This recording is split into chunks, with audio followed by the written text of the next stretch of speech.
আসসালামু আলাইকুম। কেমন আছেন সবাই? আশা করছি আল্লাহর রহমতে অনেক অনেক ভালো আছেন। আমিও আলহামদুলিল্লাহ বেশ ভালো আছি। কাছে এবং দূরে, দেশ এবং দেশের বাহিরে যে যেখান থেকে আমার আজকের এই ব্লগ ভিডিওটি দেখছেন তাদের সবাইকে স্বাগতম। Welcome to my channel and welcome to my new blog video. আসলে আজ আমি কিছু কথা বলতে চাই যেগুলো সব মেয়েদের জন্যই আর কি গুরুত্বপূর্ণ ভূমিকা পালন করে, কারণ এগুলো সব গৃহিণীরাই কথা, শুধু আমার একার কথা নয়। আমরা সংসারে দেখবেন সারা দিন টুকটাক কাজকর্ম করেই থাকি, তবুও বেলা শেষে মনে হয় যে কোনো কাজই শেষ হলো না। আসলে সংসার জীবনটাই এমন, সারা দিন কাজ করেও কোনো কাজের শেষ নেই। সারা দিন সংসারের পেছনে আপনি কাজ করবেন, তারপরেও আপনার মনে হবে যে সংসারে আরও কাজ বাকি আছে, এটা করা হয়নি, ওটা করা হয়নি। এমন অনেক কাজ সংসারে দেখা দেয়। সংসার জিনিসটাই এমন, আমার তো এটাই মনে হয় যে সারা দিন কাজ করেও কাজ ফুরোয় না। তো যাই হোক, আমি কিন্তু খুব অল্প কাজই করি। আসলে দুজনের সংসারে খুব কমই কাজ, খুব কমই অল্প স্বল্প রান্না বাড়া, অল্প স্বল্প কাজকর্ম আর কি।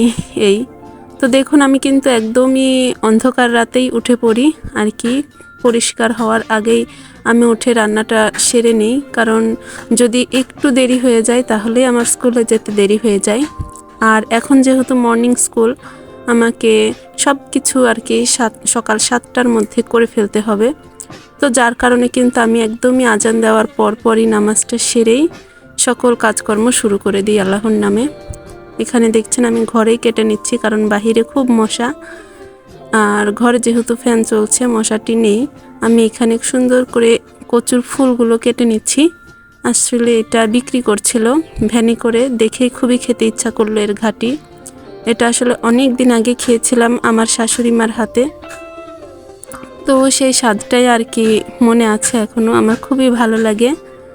আর সেই ভালো লাগা নিয়েই আজকে আবার এটা নিজেই কিনেছিলাম, আর কিনে তো এই রেসিপিটা এখন করব। আর এরপর আর একটা সবজি নিরামিষ রেসিপি করব, বাস তাহলেই হয়ে যাবে। তো যার জন্য আমি কিন্তু যেহেতু এই রান্নাটা করতে একটু সময়ই লাগে, তো তার জন্য আমি ভাবলাম যে বসে না থেকে একটু সকাল সকাল যদি সব কিছু করে নেওয়া যায়।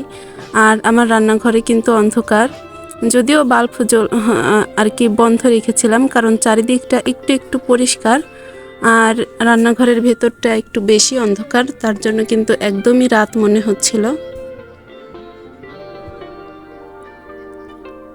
তো এটা যখন খুব ভালো করে সিদ্ধ হয়ে গেল, আর হ্যাঁ, এখানে আমি কিন্তু একটুখানি মরিচ, পেঁয়াজ এবং রসুন কেটে দিয়েছিলাম, সেটা আর আপনাদের মাঝে শেয়ার করা হয়নি। আসলে সব কিছু শেয়ার করে দিতে গেলে কিন্তু অনেক দেরি হয়ে যায়, যার কারণে কিছুটা স্কিপ করে যায়। তো ফুলটাকে সুন্দর করে ঘেটে নেওয়ার পর এখন এটাকে তেলে দিয়ে দিব। আর এটা তেলে দিতে দিতেই কিন্তু আর কি সকালটা একদম পরিষ্কার হয়ে যাচ্ছিল। আর সকাল পরিষ্কার হবে, আমার কাজও আরও দ্রুত করতে হবে, কারণ আমি তো আর কি যত সম্ভব যদি পারি 6:30টার মধ্যে সব কিছু কমপ্লিট করব, তাহলেই আমার আরাম। কারণ তারপর 1 ঘন্টা সময় পাই নিজেকে একটু সময় দিয়ে খাওয়া দাওয়া সেরে স্কুলে যাওয়ার। তো যার জন্য সকালটা আমার খুবই ব্যস্ততায় কাটে। আর এর জন্য আমি সহজে রান্নাবাড়ার কোনো আর কি রেসিপি আপনাদের মাঝে শেয়ার করতে পারি না, কারণ হয় কি এই ভিডিও করে রান্না দিতে গেলে আর কি কাজটা আমার দ্বিগুণ সময় লেগে যায়। তো আমি যতটুকু পারি একটু একটু করে শেয়ার করতে থাকি আপনাদের মাঝে।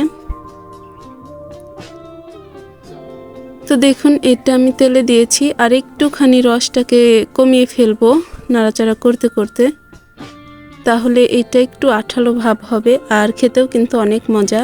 যদিও এটা রুটি দিয়ে খাওয়ার জন্য তৈরি করেছিলাম, কিন্তু এটা আমি ভাত দিয়েই খেয়ে ফেলেছিলাম। আর এত সকালে কিন্তু আমি রুটি বানানোর সময় একদমই পাই না। তো ঘাটিটা উঠিয়ে নেওয়ার পরে সেই কড়াইটিতে আমি আবার একটু তেল দিয়ে দিলাম। আর এখন আমি এখানে আলু এবং চিচিঙ্গা দিয়ে সহজ একটি রেসিপি করব, যেটা খুবই কম সময় লাগবে। আর এই রেসিপিটা মানে রান্না করতে করতে আমি সংসারের বাকি কাজগুলো করে নেব। যেহেতু এখন চারিদিকে পরিষ্কার হয়ে গিয়েছে, এখন আমি ঘরদোর সব ঝাড়ু দিয়ে নেব, থালা বাসনগুলো ধুয়ে নেব এইটা হতে হতে। আর আমি এখন আসলে সবসময়ই কারেন্টে রান্না করি ভাতটা, শুধু ভাতটা রাইস কুকারে দিই, তাহলে তরকারিটা আর কি মাটির চুলায় রান্না করলে খুব টেস্টি হয়। আর যদি পারি তাহলে সেটাও কিন্তু আমি সময় পেলে মাটির চুলাতেই রান্না করি। তো এখানে একটু লবণ হলুদ দিয়ে আলুগুলো প্রথমে ভেজে নিয়েছি, আর তারপর এখানে পেঁয়াজ মরিচ এবং রসুন কুচি দিয়ে দিয়েছি। আর তারপর বাকি মশলাগুলো দিচ্ছি, যেমন জিরে গুঁড়ো, অল্প একটু লবণ, অল্প একটু ধনিয়া গুঁড়ো, আর একটুখানি শুকনো লঙ্কা গুঁড়ো, এসবই আর কি একটু একটু করে দিয়ে দিচ্ছি। আর একটা কথা, আমি যেহেতু সবসময় এই সবজি রেসিপিতে একটু কম তেল মশলা দিই, তো সেক্ষেত্রে আপনারা ভাবতে পারেন যে এটা কেমন কি। আর এখানে আমি চিচিঙ্গা ব্যবহার করব, এই তেল মশলাটা কিন্তু এই ক্ষেত্রে কমই আছে, যদিও আলুতে বেশি দেখা যাচ্ছিল।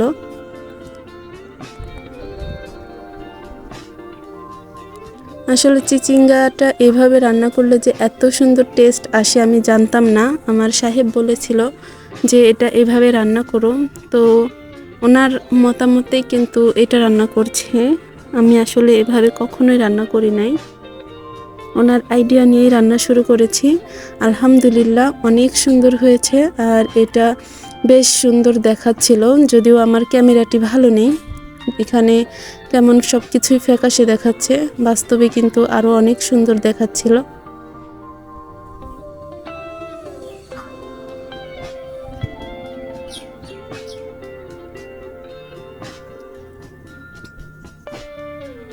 তো ভিডিওটির এই পর্যন্ত যারা দেখে থাকবেন তারা প্লিজ একটা লাইক দিয়ে দিবেন, কারণ আপনাদের একটা লাইক আমাদেরকে পরবর্তী ভিডিও তৈরি করতে আর কি অনেক সাহায্য করে আর উৎসাহিত করে।